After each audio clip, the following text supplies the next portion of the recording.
Thanks for joining me today.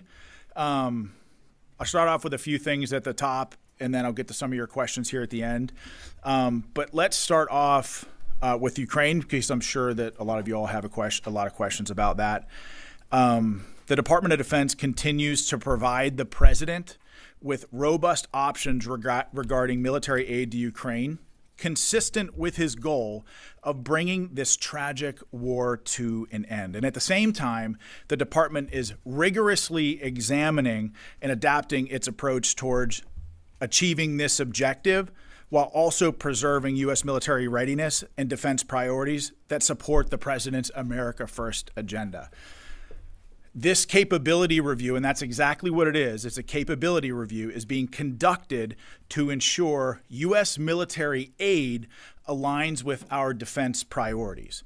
And we will not be providing any updates to specific quantities or types of munitions being provided to Ukraine or the timelines associated with these transfers.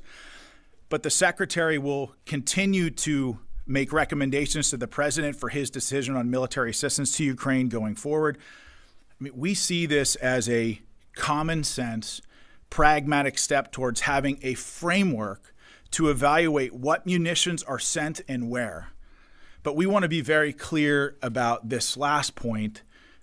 Let it be known that our military has everything that it needs to conduct any mission, anywhere, anytime, all around the world. We have the most lethal fighting force in the world.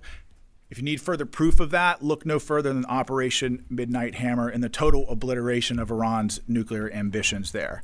So, switching to Iran, and based on the success of the U.S. and Israeli military strikes, Iran is much further away today from a nuclear weapon than they were before the president took bold action to fulfill his promise to the American people. And that promise was Iran will not have a nuclear weapon. And after the 12-day war between Iran and Israel, we have a ceasefire, and we finally have peace.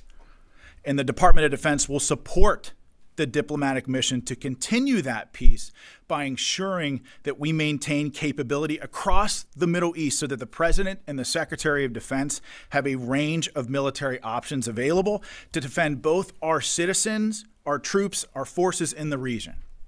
And as such, we don't have any force posture updates at this time in the CENTCOM AOR.